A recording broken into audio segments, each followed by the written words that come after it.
Hello, and welcome back to Vibrant Voice. I am your host, Amber Rose West. Thank you so much for joining me today.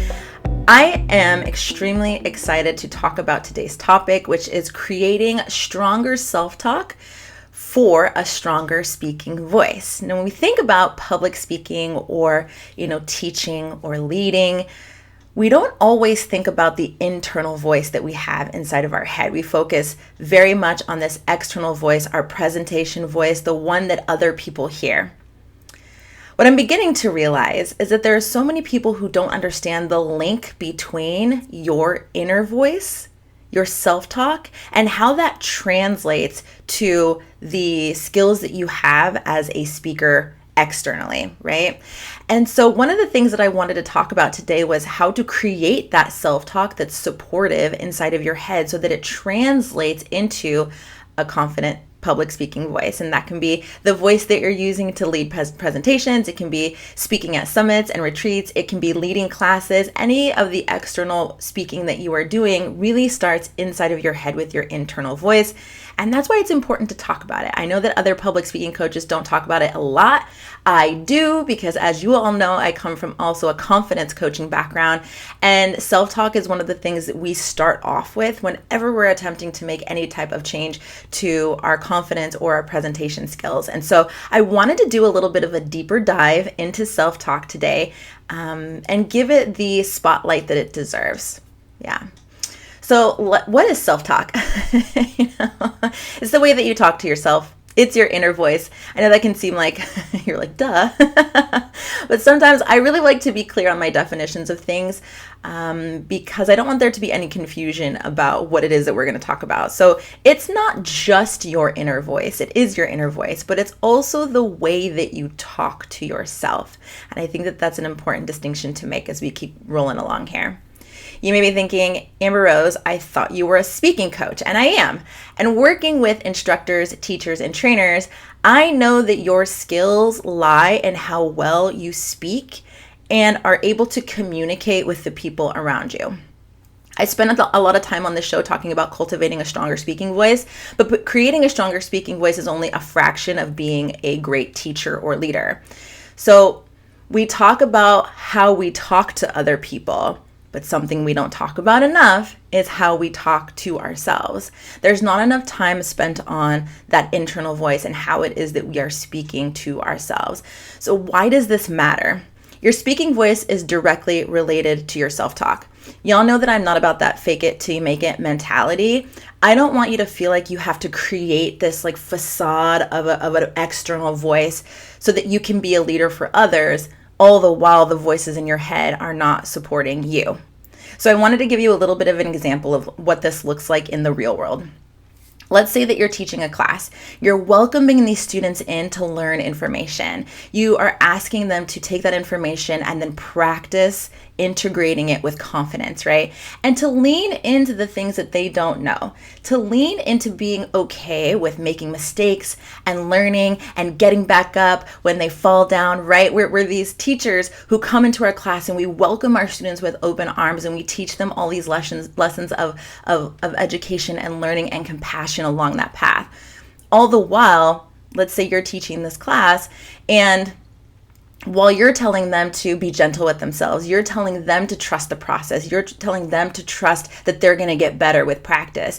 Inside of your own head, you're like garbling doubt as a leader, right? You may hear things inside of your head like, I'm not good at this, or I'm not as good at teaching as other teachers are. I bet other teachers are better than me. I wish that I had more classes and more students, and I bet it's because I'm just not that great of a teacher. Or maybe you're questioning yourself and you're questioning your skills. Am I the one to be teaching these things? Are there other people who are better at teaching these things? Am I good enough to even have this class or lead these students? And then your inner critics come in. Who do you think you are to be teaching a whole class full of all of these students. You think people really want to come to your class? I always go back to, they're all going to laugh at you. I may or may not have listened to too much Adam Sandler growing up, but that's something that I hear when people are worried about fear of judgment and comparison, right? What if other people laugh at me, or they make fun of me, or they try to diminish the skills that I have, and then you talk yourself into diminishing the skills that you have. So all the while you're out here projecting this support for other people while you're simultaneously beating yourself up. Can you do it this way? Can you be this kind of teacher? Yeah, you can. Do you need to do it this way? No. And is it the best way to teach? No.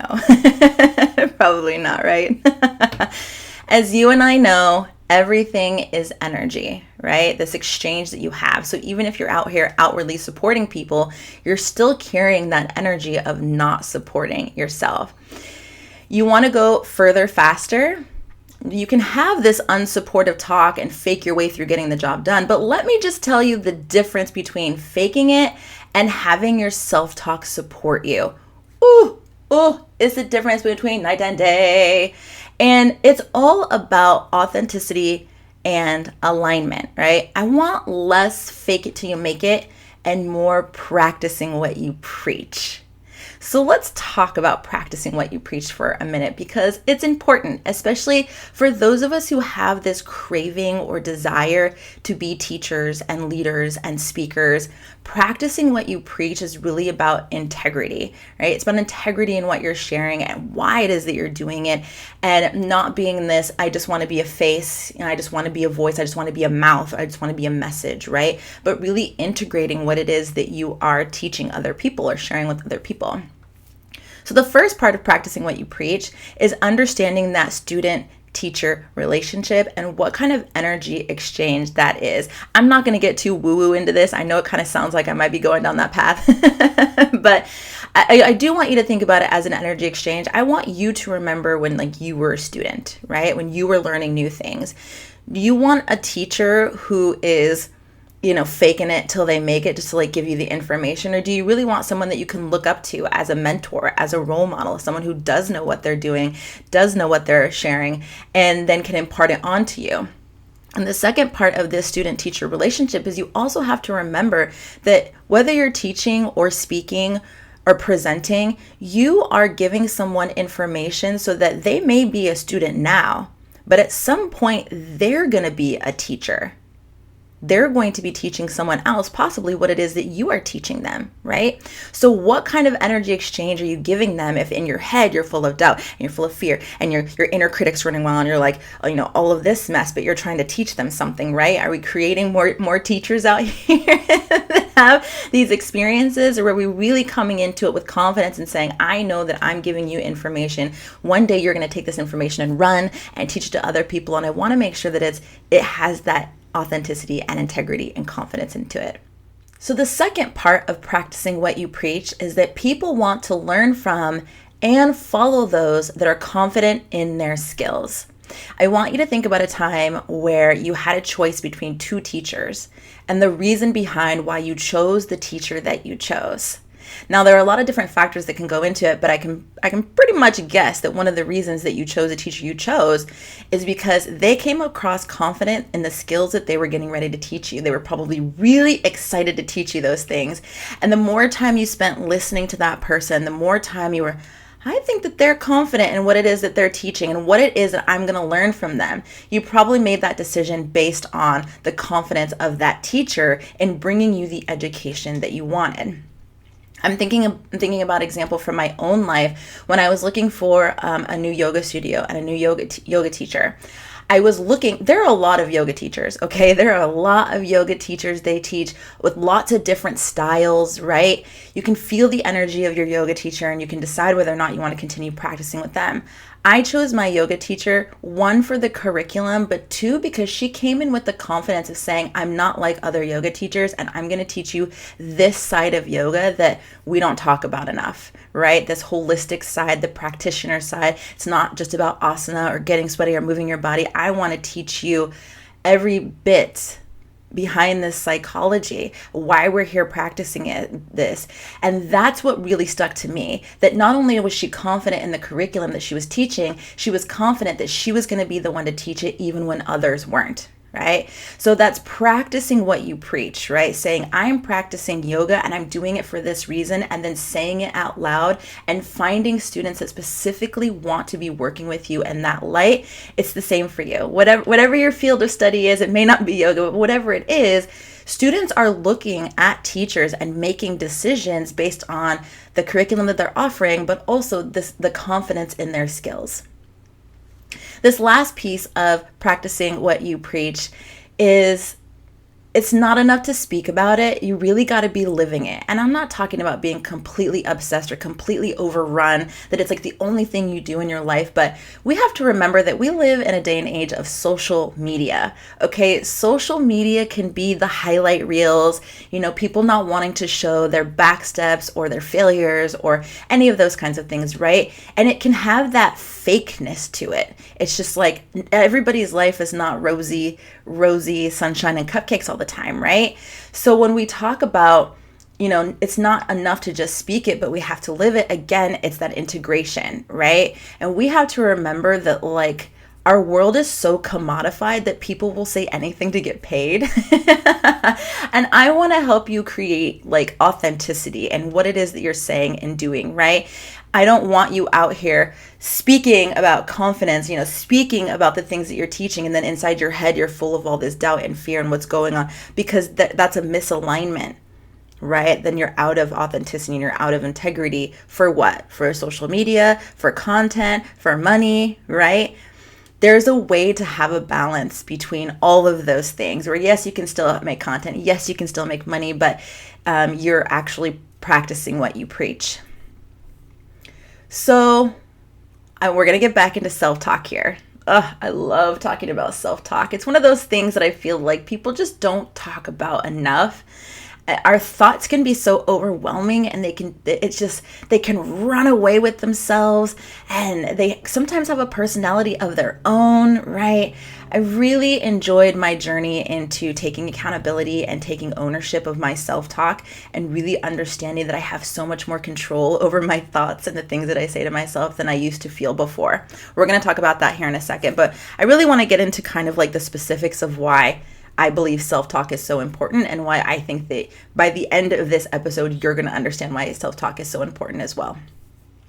Your self-talk is the core of you. Everything starts in the brain. Everything starts in the brain. Any type of personal development you do, they're going to tell you it all starts in your mind. It all starts with your thoughts, right? Change your thoughts, change your world. And it's true, right?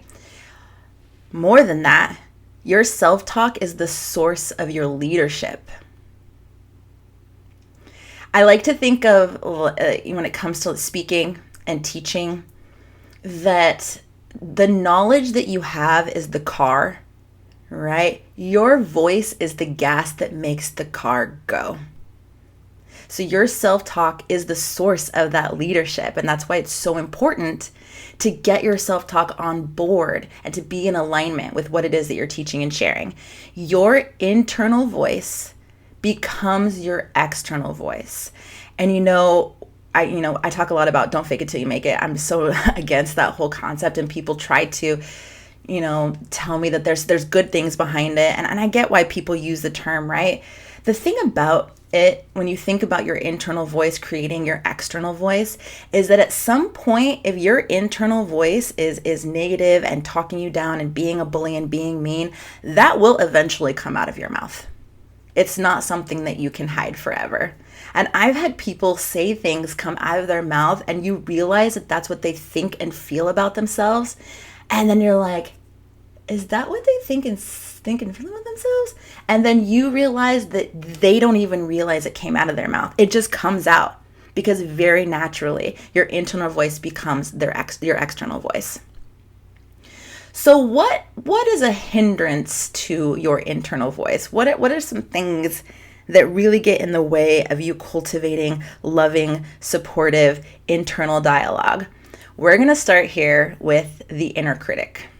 I like to call them the inner critics. We're going to talk about the 7 inner critic archetypes here in a moment, but inner critics, I'm sure that you have, if you've heard about the inner critic, if you've done any inner critic work, I'm sure that you have the concept of creating that inner critic avatar. For those of you who don't know what that is, when you create an inner critic avatar, it's basically kind of like a persona or something that you can see inside of your head that separates you from the negative voice that's inside of your head. And you kind of create like this character or this person. And then when your inner critic comes in, you can go, hey, inner critic, I see you. You are present. You're being too loud right now. And you can kind of work with it, right?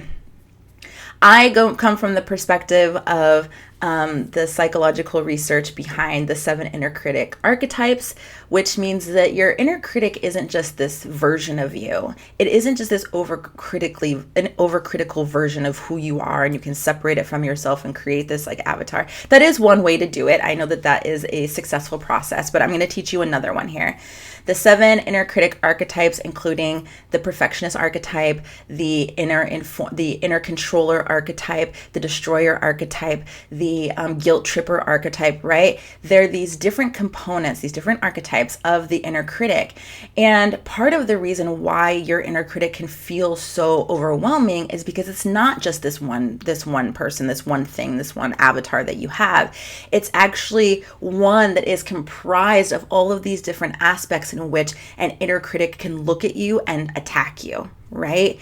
And so when we think about their overwhelming nature, instead of being just one, and I've talked about this before in a previous episode, I like to think of it as like, you've seen movies, right? Remember the little kid, he's getting bullied on the playground and he's surrounded by a circle of people, right? And they're all pointing at him and they're all making fun and they're all trying to beat him up or whatever it is, right? I consider the inner critic archetypes to be a little bit more that dynamic, instead of just like you and the bully behind the library after school, like one-on-one, you have a better chance of like handling them, right?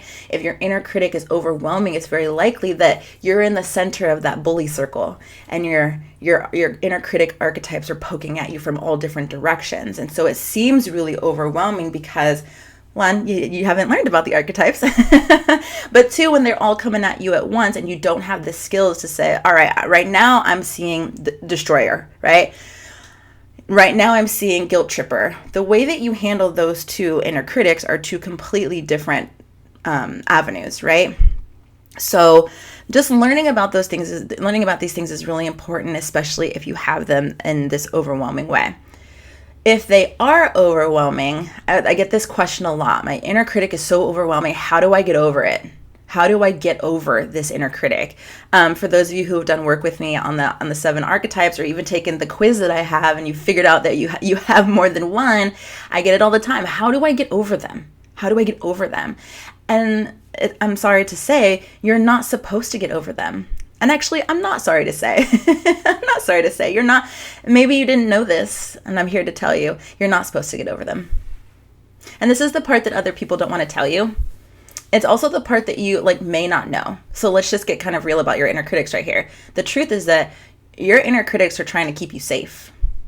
Now, they do it in a crappy way, but the whole thing is they don't know the difference, right? They don't know the difference. They have a very poor emotional gauge.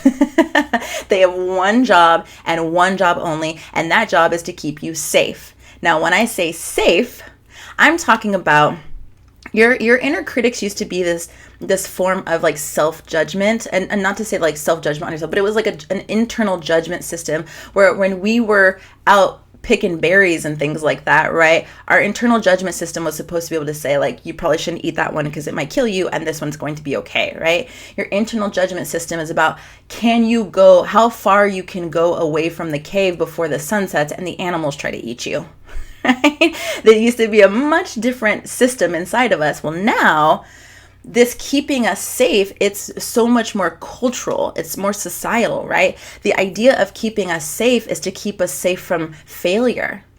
It's to keep us safe from embarrassment.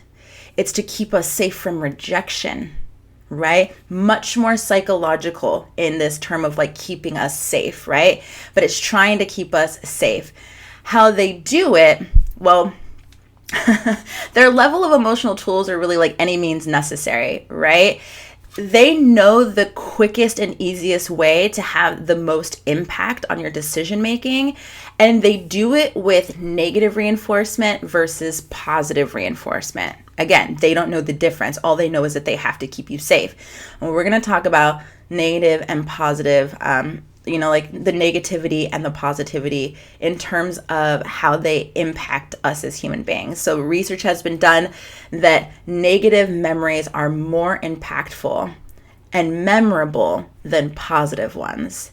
That's why a lot of experts, when they're dealing with negative thoughts or negative emotions, and they're trying to help people overcome anxiety or overcome depression, one of the first tools that they go to is gratitude, right? Because gratitude reminds you of positive things. It reminds you of positive things in your life. It gives you sparks of positivity in your thoughts, which help to minimize the impact of negative ones.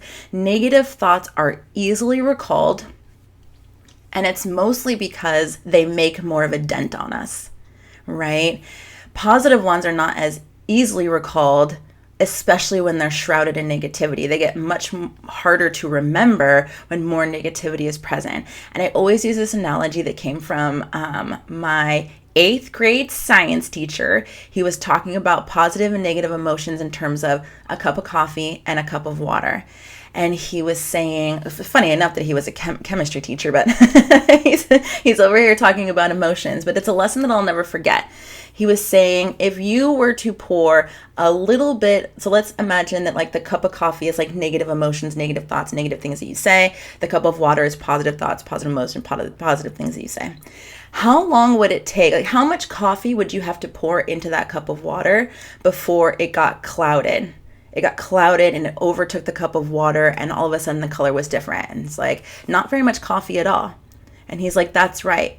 If you think about these in terms of emotion, it doesn't take a lot of negativity to impact like a positive day. Like if you have one bad thing happen to you in your day, it ruins your day, right?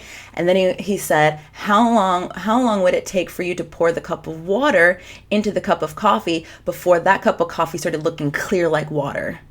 And I was like, it would take a lot of water. And he goes, yeah. And for some of us, it takes a lot more positivity into a cup of negativity before we begin to see the shift, right? So it doesn't take that much negativity to ruin a positive day, but it takes a lot of positive to switch a negative day to go back to the positive, right? And I've experienced it. I know that I've had one little thing in my morning ruin my entire day, and then I have to go back to, it was just a little bit of coffee. I'm not going to let that little bit of coffee ruin my day. But yeah, it's just one of those examples that has always stuck with me. What does it mean?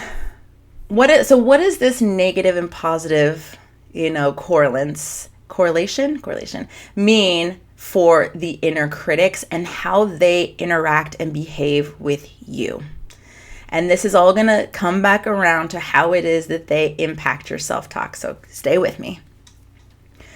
What it means for the inner critics is it's kind of like they have the cheat codes, right? They know exactly what buttons to push to make you act a certain way or not take action in a certain way, right? If you are out here desiring to speak on a stage, to speak at a conference, to speak at a summit, right? And you're afraid of failing. You're afraid of not giving a good speech. You're afraid of people having negative or critical feedback for you, right? Your inner critic hears that, and instead of saying, do it anyway, feel the fear and do it anyway, instead of being like, hey, these are all very normal things to feel, but does that mean you shouldn't do it? Does that mean it should stop you? Instead of you're having this internal voice that is supportive, your inner critics go, red flag, she's afraid. She's afraid of embarrassing herself. She's afraid of giving a bad talk. She's afraid of people being critical of her or bad-mouthing her. So we're going to put all of these like warning signs inside of her head and just make sure she doesn't do it. Make sure she never gets on that stage. Make sure she's afraid to get on that stage, right? They know exactly the buttons to push because they live rent-free in your head. And they dig into these negativities because they're so easily impactful. They're so, like, you can have memories of maybe like getting up in elementary school and giving a speech in front of the class and people laughing at you, and your inner critic goes, remember that one time you gave that speech in front of the class and everybody laughed at you? It's probably gonna happen again. Probably do not want to do that, right? They get to the most impactful pain points to keep you in what they think, quote unquote, safe, right? They think that they're doing something good to protect you. And this is where I'm going to circle back around to why you don't want to get over them. They're not always bad. Sometimes they have some great insight.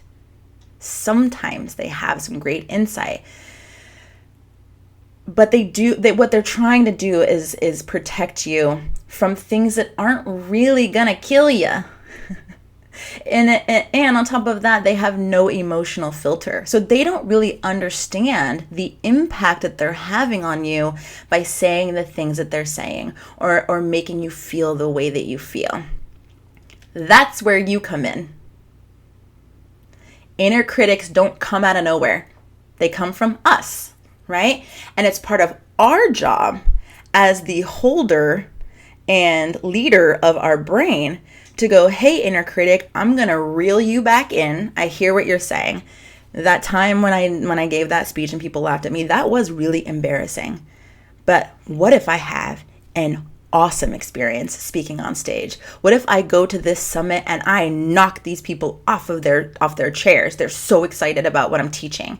More networking opportunities, more chances to speak, more chances to lead and teach, right? And we don't go down that route because our inner critics are so loud. So it's part of our job to go, I'm reeling you in. And the most beautiful thing about it is that you teach your inner critics how to treat you, right? This is a common saying for people outside of yourself. But now let's reel it in, right? You teach you how to treat yourself. It seems so meta. You teach you how to treat yourself, but it really is true. You teach your inner critics. You put your inner critics in their place. You can accept their message, their warning, but then you have to be the one to say, I'm not going to live in the fear of that time I got up in the 4th grade and people laughed at me. That's not what we're going here, right? When it comes to your inner critics and your inner voice, your inner critics can say whatever they want. They can say whatever they want. You can also listen to them, right? Again, what they're saying is not always bad, but it's in each moment that you have to decide, is this a message that is helpful or harmful? Is this message supportive? Is this message the truth for what I want to believe right now? Am I going to allow myself for this to become a true belief for me? Or is this fear? Is this doubt? Is this something else completely? Is this fear of failure? Is this fear of success, right? We have to stop the cycle of our inner critics and how it is that they're talking to us, especially if they're keeping us playing small. If they're making us feel bad, if they're making us feel scared, right? I get it. That situation when you were a kid and you got laughed at when you were in front of the class, those are memories that stick with you, and they don't always feel good, right? Does that mean that now that you're a grown person, that it stops you from taking the opportunities that are right in front of you? You have to stop and question yourself, stopping that spiral and stopping the questions, right? Your inner critics tend to take root and they grow over time. Those roots get really deep, their voices get really loud, and it's almost like someone handed them a blowhorn. Right?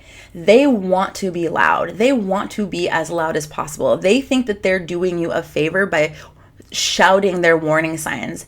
Over time, if they go unchecked, they just get louder and louder, and it becomes harder for you to separate your internal voice, your voice, from the voices of your inner critics.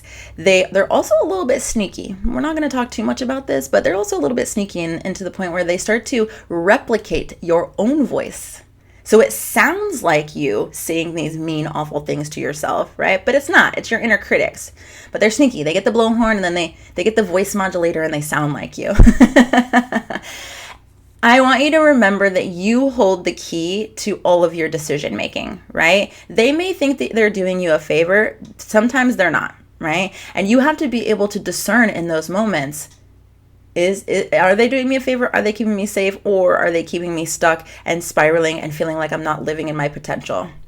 It may feel like they have all the power to make these decisions for you, especially when they get to that point when they're so overwhelming, but they don't have to, right? The challenging part is taking back control of that decision making, and it's kind of a hard thing to do if you never learned how to do it, right? No one has ever given us a lesson. I mean, you're getting a lesson right now, and of course I have many courses that talk about this in like full lesson form. How is it that you do it? Not just talking about doing it, but how do you do it, right?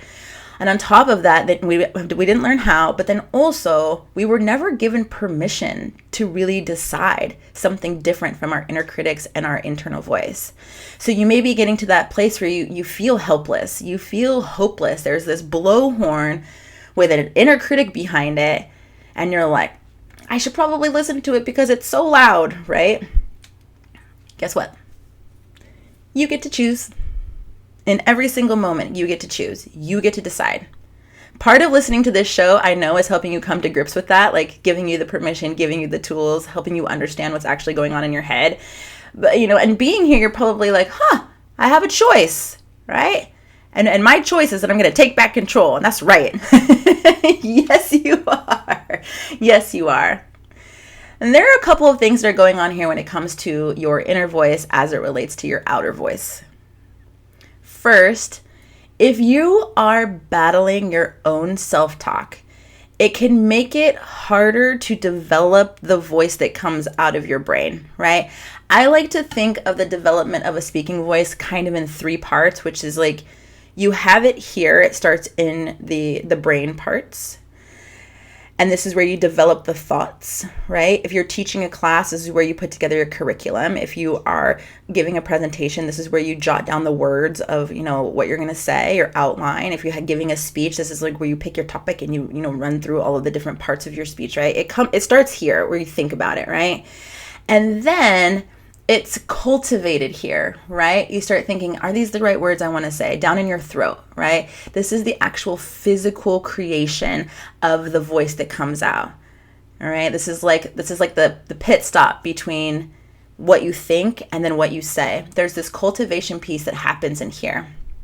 And so the one that comes out of your mouth is the one that you take with you when you go to teach classes or speak on stage or present at summits.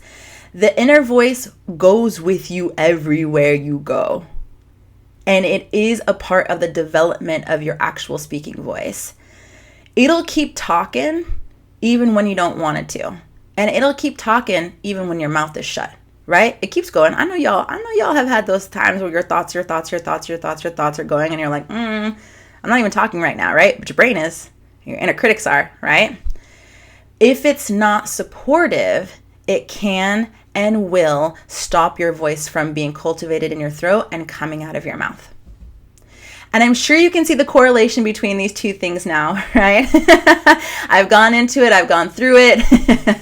I feel like sometimes I'm beating a dead horse in my episodes, but like there is that correlation, and it's really important to create that strength in your inner talk, your inner voice with your self-talk, so that when you are cultivating it in your throat and it's coming out of your mouth, that all of these things are in alignment, right? They're all working together. And furthermore, that they're all supporting you in what you're doing and what you're teaching. If you have dreams to speak and lead, then yes. And your self-talk needs to get on board. Self-talk needs to get on board. So creating strong self-talk for a stronger speaking voice. This is the topic of June's course inside of Vibrant Confidence. Really quick, I want to run down the details of this course, because while I just barely touched on the self-talk part, this is really where the difference between listening to a podcast and then doing a class where you can integrate the actions behind it. I can tell you all of these things. You could be like, okay, I agree. Also, I have inner critics. How do I get over them? I have inner critics like, oh, they're not all bad. Like, how do I make them not bad? Like all of these questions that you probably have around the things that I'm saying. I talk a lot about that in the Strong Self-Talk for a Stronger Speaking Voice course. So we start off, the first lessons in the course are understanding and reprogramming your self-talk. And I can already see some of you right now going, this is just not going to happen. Like my voice is my voice. It's always been my voice. My thoughts have always been my thoughts. It's just not going to happen, Amber Rose. Those are limiting beliefs. Okay. Those are things that we tell ourselves because we're scared of doing the work or we're not sure if we're going to get the results that we want. I'm going to tell you why. When I say understanding and reprogramming your self-talk, that's what we're going to do. I'm not just blowing smoke up your butt. I'm not giving you tips and tricks. Sorry, I said butt. I'm not just blowing smoke, right? This is true. Because what you're going to be learning in the course has resources and references that are research backed and based. Right? I'm not just creating this stuff out of nowhere. I've looked at the research. I know that these tools and resources will actually help you understand where your self-talk is now and reprogram it to be what it is that you want it to be, right? And these are actionable tools that make that shift in your self-talk happen.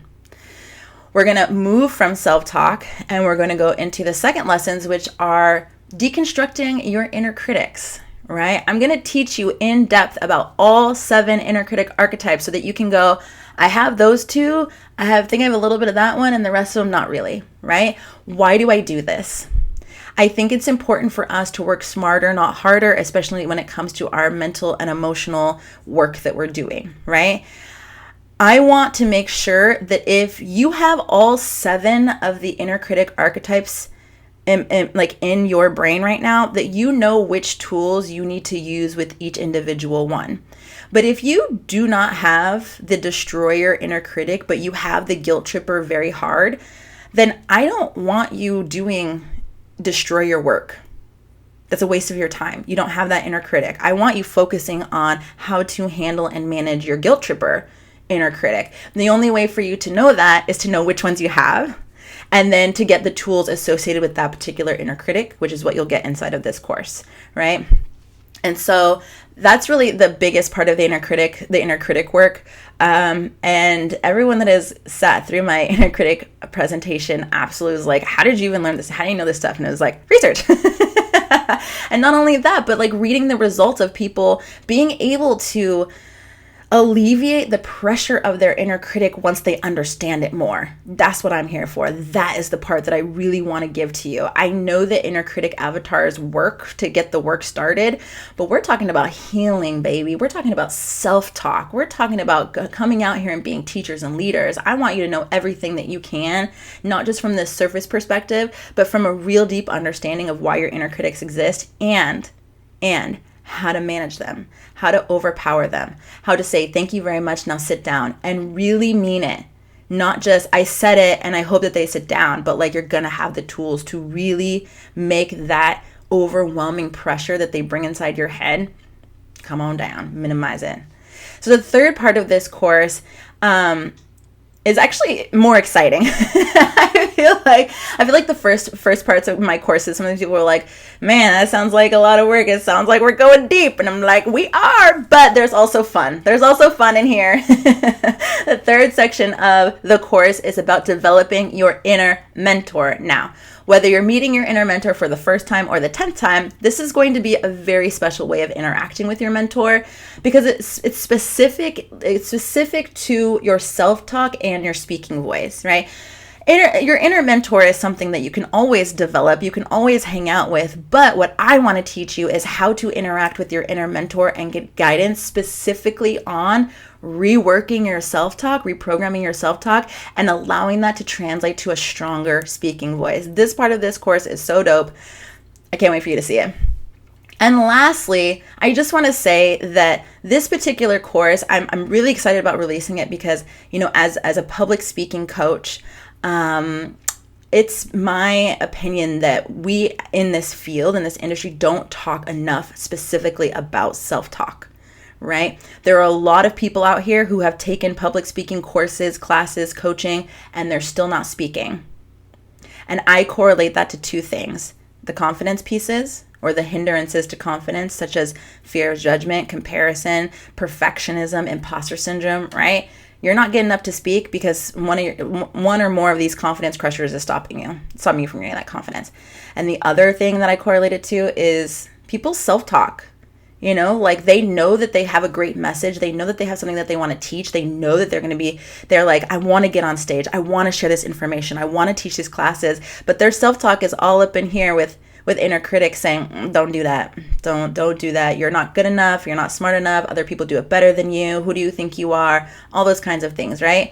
And so as a public speaking coach, I really want us to take a step back and start at the source. Creating strong self-talk that creates a strong speaking voice. And that is what you are going to get inside of this course. So it is now live inside of the Vibrant Confidence Online School. You can visit www.vibrantconfidence.com/courses, and it'll be listed as our course for the month right up at the top. And the details for creating strong self-talk for a stronger speaking voice are also going to be in the show notes of this episode. So if you're driving or if you're listening on the go, just know that you can find information for the course down in the show notes of the podcast. This is one of my favorite things to talk about, and I'm super excited that we are getting to share this information for the month of June and beyond. If you're listening to this at any other month, just know that the course is going to be inside of our school, and you can always access it by visiting www.vibrantconfidence.com/courses. Thank you so much for spending time with me here today. For those of you who listened to this episode and you got some feelings around your inner critic, I want to talk to you. Make sure you reach out to me on social media. Send me a DM. I'd love to hear from you and the different ways that you are managing your inner critics. I will be back in 2 weeks with a fresh episode for you. And until then, see you later.